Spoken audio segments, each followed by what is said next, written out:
What's up, everybody? Welcome to the channel. Today we're diving deep into some of the most shocking and controversial government conspiracies in American history.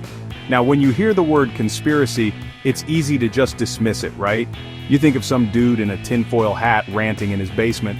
But what happens when some of these theories turn out to be 100% provably true? It forces you to question everything you thought you knew about the people in power and the world you live in. It's a wild ride, man. We're gonna pull back the curtain on some truly insane stuff. Things that sound like they were ripped straight out of a movie script, but were actually happening behind the scenes, orchestrated by the very institutions meant to protect us. We're talking about mind control experiments, secret wars, cover-ups that reach the highest levels of office. It's just mind-blowing when you really start digging into it. The rabbit hole goes way deeper than most people realize, and it makes you wonder what else is still hidden from the public eye. So, as we go through this list, I want you to keep an open mind. Look at the evidence, listen to the stories, and decide for yourself what you think is going on. This isn't about fear-mongering, it's about seeking the truth and understanding the complexities of power. Drop a comment below and let me know which of these you think is the most believable, or if you've got one that you think is definitely real. Let's get into it. Alright, let's kick this off with something truly terrifying. Project MK Ultra. This wasn't some fringe theory, this was a real, documented CIA program that ran from the 50s all the way into the 70s. The goal? To figure out if they could control the human mind. They were obsessed with this idea of creating a Manchurian candidate, a programmable assassin or spy who wouldn't even know they were being controlled. It's the kind of stuff you see in a Jason Bourne movie. But it was happening in real life, funded by taxpayer dollars. The methods they used were just unbelievably brutal and unethical. They were dosing people, sometimes their own agents, but also unwitting American and Canadian citizens, with high-potency LSD and other psychoactive drugs. They'd lock people up and subject them to psychological torture, hypnosis, sensory deprivation, verbal and sexual abuse, you name it. They were trying to break the human psyche down to its core components and then rebuild it in a way they could manipulate. Think about the sheer audacity of that. They weren't just doing this in secret labs either. They set up front operations like brothels in San Francisco, where they would dose unsuspecting clients with LSD and film the results from behind a one-way mirror. They called it Operation Midnight Climax. You can't make this stuff up.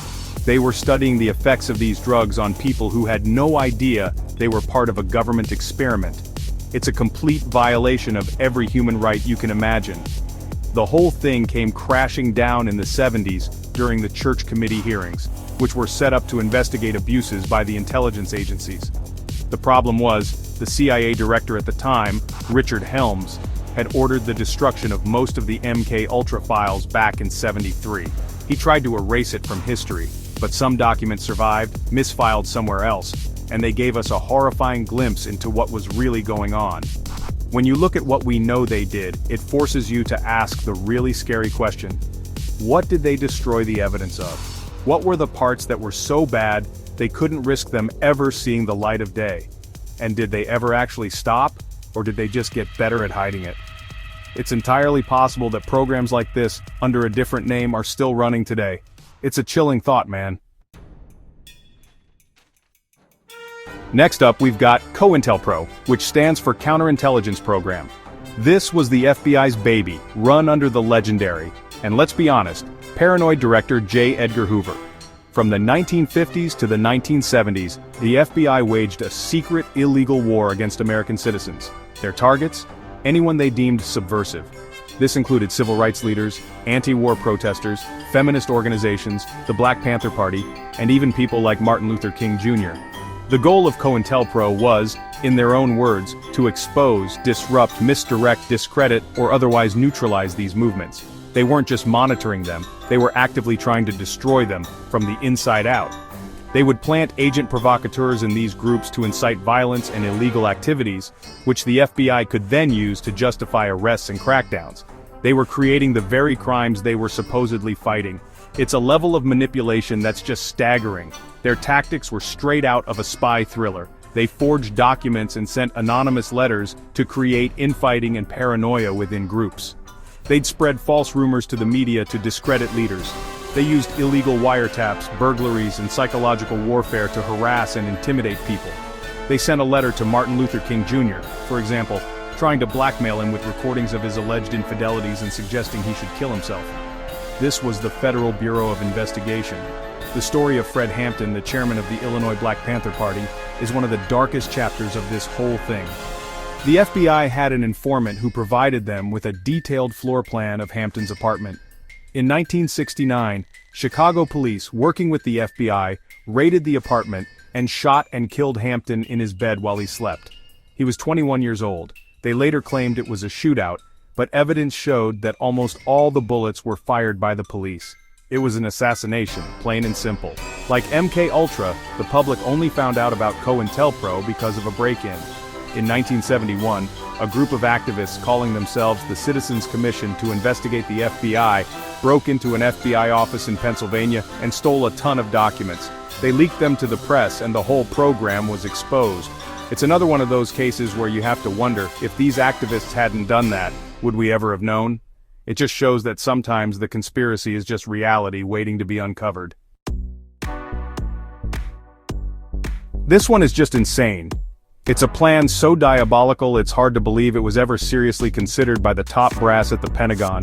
It's called Operation Northwoods.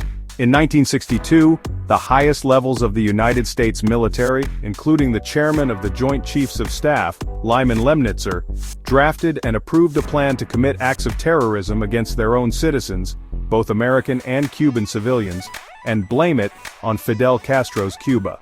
The whole point was to create a pretext for war.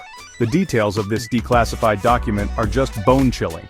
They proposed developing a terror campaign in Cuban-American communities in Miami, and even in Washington, D.C., they talked about sinking boats of Cuban refugees on the high seas, real people, man, and blaming it on Castro. They discussed staging fake attacks on United States military bases, assassinating Cuban émigrés, and even orchestrating the downing of a civilian airliner.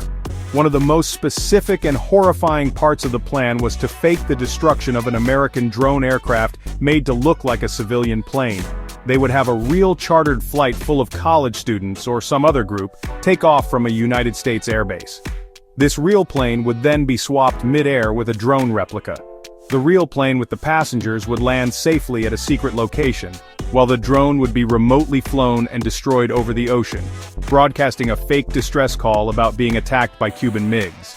They would then publish a fake passenger list and stage fake funerals to sell the story to the American public and the world. Think about the level of cold, calculated deception required to even come up with a plan like that.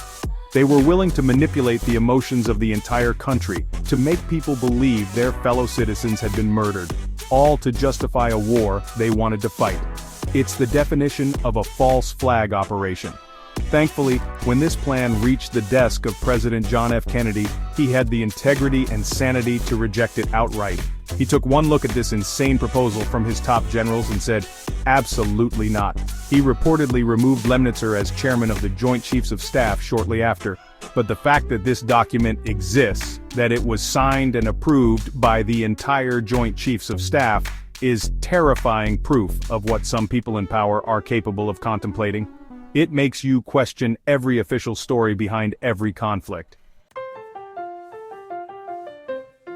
This next one isn't so much a conspiracy of secret plots as it is a conspiracy of silence and inhumanity. It's one of the most shameful episodes in all of American medical history, the Tuskegee study of untreated syphilis in the Negro male. For 40 years, from 1932 to 1972, the U.S. Public Health Service conducted an experiment on 600 impoverished African American men in Macon County, Alabama. 399 of them had syphilis and 201 did not, serving as a control group. The men were told they were being treated for bad blood, which was a local term for a variety of ailments. They were promised free medical exams, free meals, and burial insurance. But it was all a lie. The real purpose of the study was to observe the natural progression of untreated syphilis. The doctors had no intention of curing these men. They were human guinea pigs, and their suffering was just data for the researchers. The most horrific part of this whole thing is that even after penicillin became the standard effective treatment for syphilis in the 1940s, the researchers actively withheld it from the men in the study. They went to extraordinary lengths to make sure these men never received treatment. They gave local doctors lists of their subjects and told them not to treat them. When some of the men were drafted for World War II and the army tried to treat them for syphilis, the Public Health Service intervened to prevent it. They just watched as these men went blind, insane, or suffered from debilitating heart problems. They watched as the men unknowingly passed the disease onto their wives, who then passed it congenitally to their children. They weren't just observing a disease, they were actively perpetuating a cycle of suffering and death for generations, all in the name of science. It's a level of racism and ethical depravity that's just hard to comprehend. The study only ended in 1972 after an Associated Press reporter named Gene Heller broke the story. The public outrage was immediate and immense. It led to major changes in U.S. law and regulations on the protection of human subjects in studies. But for the men and their families, the damage was done. It created a deep, and frankly completely justified distrust of the medical establishment within the African American community that persists to this day.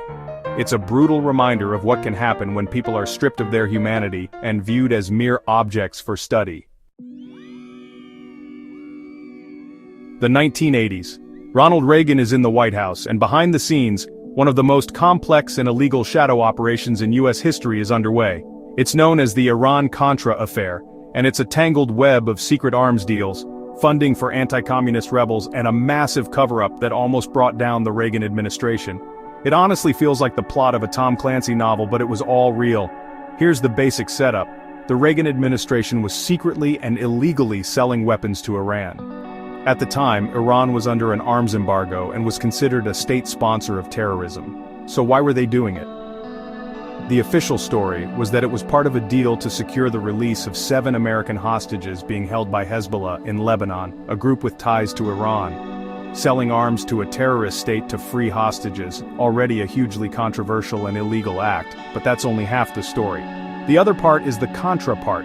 The administration was using the profits from these illegal arms sales to Iran to secretly fund the Contras, a right-wing rebel group fighting to overthrow the socialist Sandinista government in Nicaragua.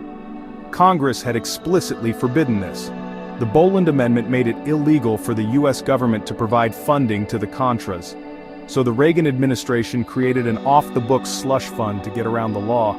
This whole operation was run by a small group of officials deep within the National Security Council, most famously Lieutenant Colonel Oliver North. They were essentially running their own private foreign policy, completely outside the bounds of the law and congressional oversight.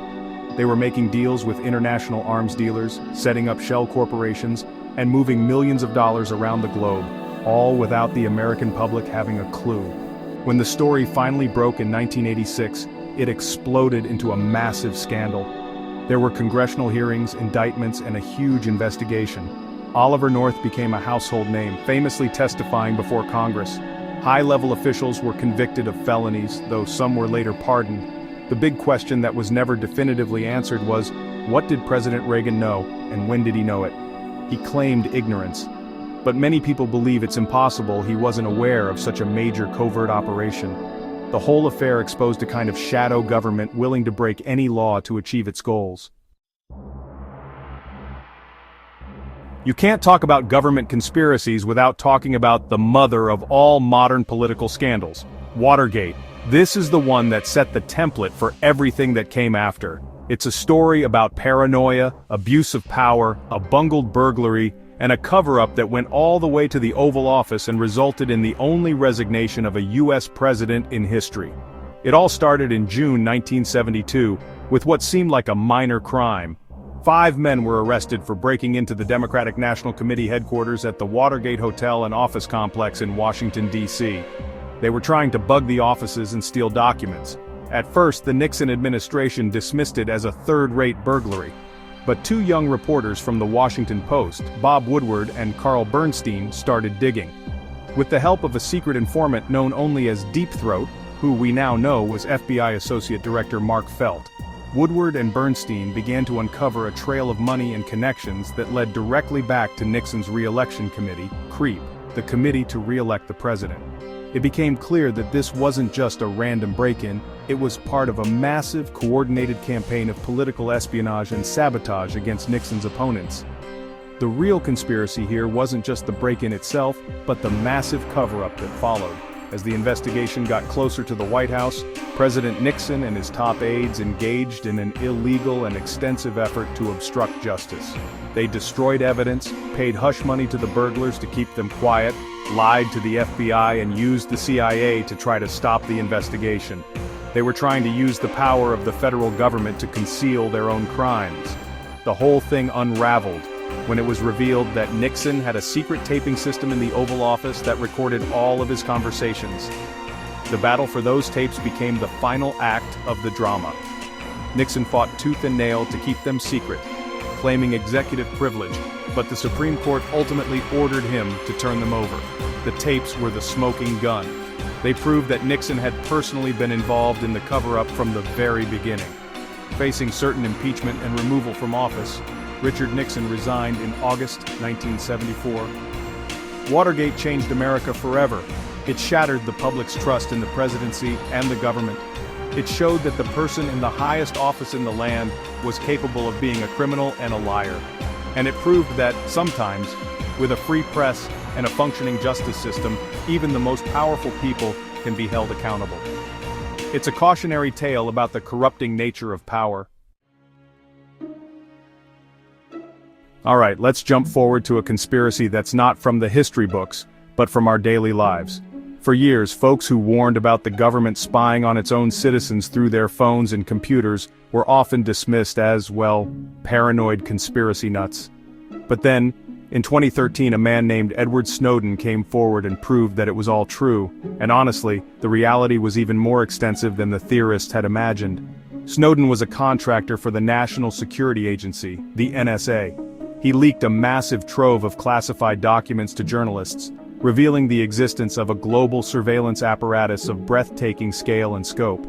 These documents showed that the NSA, in partnership with other intelligence agencies around the world, was collecting the phone records of tens of millions of Americans. They were tracking who you called, when you called them, how long you talked, and where you were when you made the call. But, it went way beyond just phone records. The documents exposed programs like PRISM, which gave the NSA direct access to the servers of major US tech companies, Google, Facebook, Microsoft, Apple, you name it.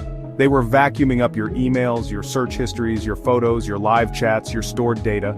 Essentially, your entire digital life was an open book to the government, all without a warrant specific to you.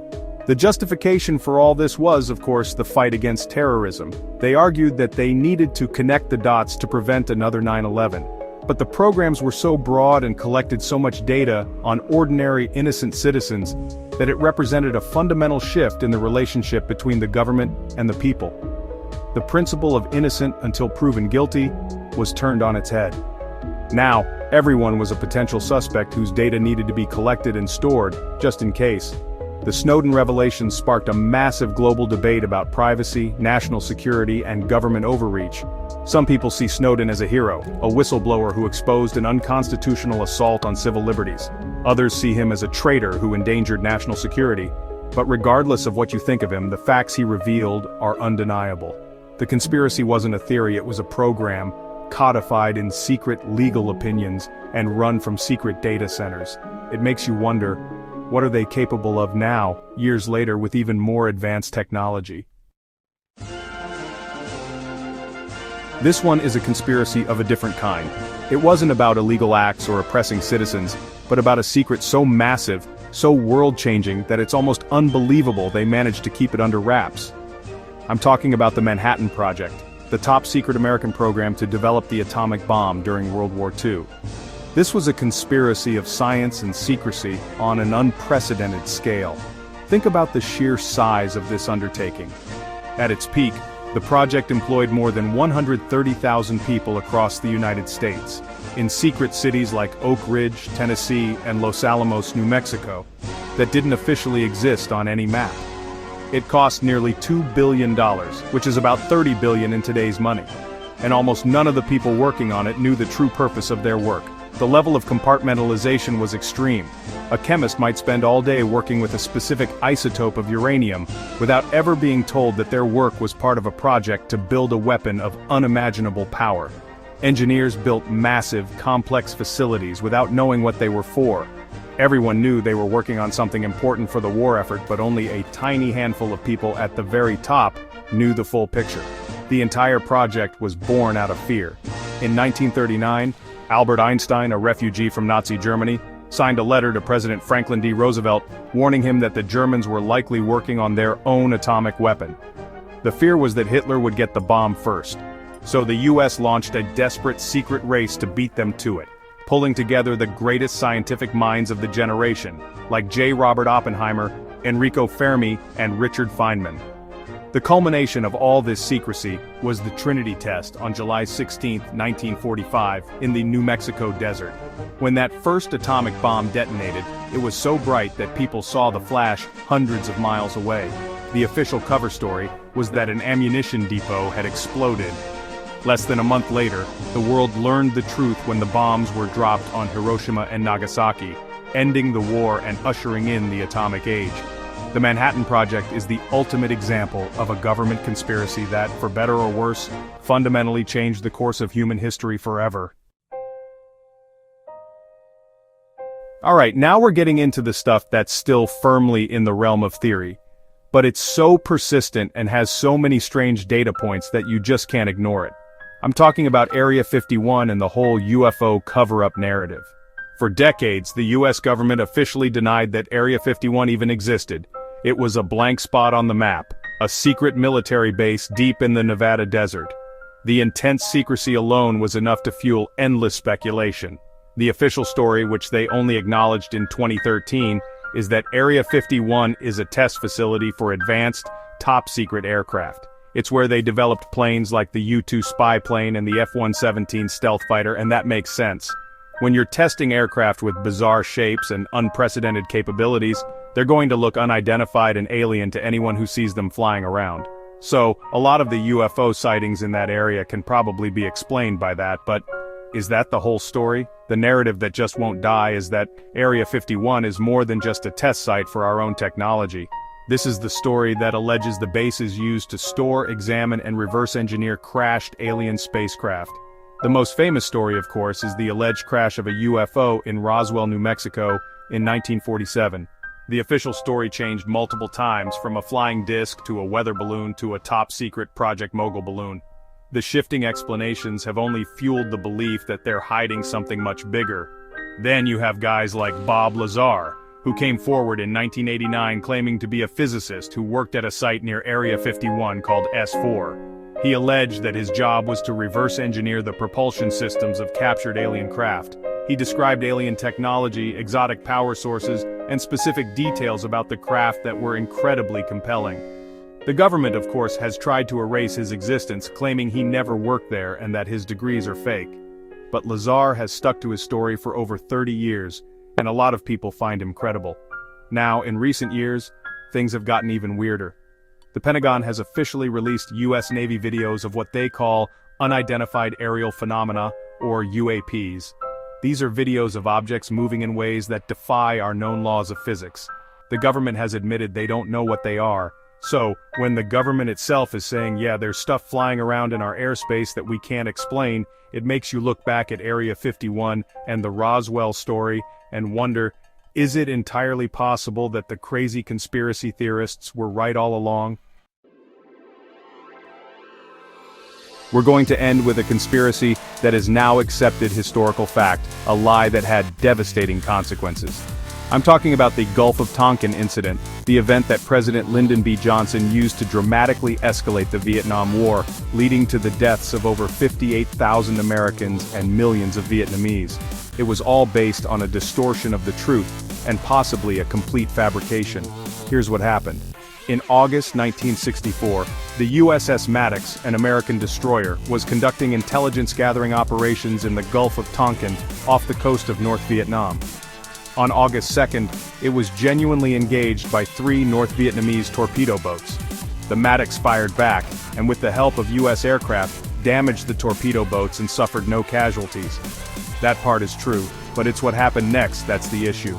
2 days later, on the night of August 4th, the Maddox and another destroyer, the USS Turner Joy, reported that they were under attack again. The ships were in bad weather, the seas were rough, and the sonar operators were reporting torpedoes in the water. The ships fired for hours at radar targets they believed were enemy vessels. President Johnson went on national television that night and told the American people that North Vietnam had launched an unprovoked attack on U.S. warships in international waters. Based on this supposed second attack, Congress, in a state of patriotic fervor, passed the Gulf of Tonkin resolution almost unanimously. This resolution gave President Johnson the authority to use conventional military force in Southeast Asia without a formal declaration of war. It was essentially a blank check to wage war, and he cashed it, sending hundreds of thousands of American troops to Vietnam. The war escalated dramatically, but here's the truth that emerged years later from declassified documents and testimony from those who were there. The second attack on August 4th almost certainly never happened. The commander on the scene, James Stockdale, who later became a vice presidential candidate, flew over the destroyers that night and saw no enemy boats. He reported back, "I have the best seat in the house to watch that event, and our destroyers were just shooting at phantom targets."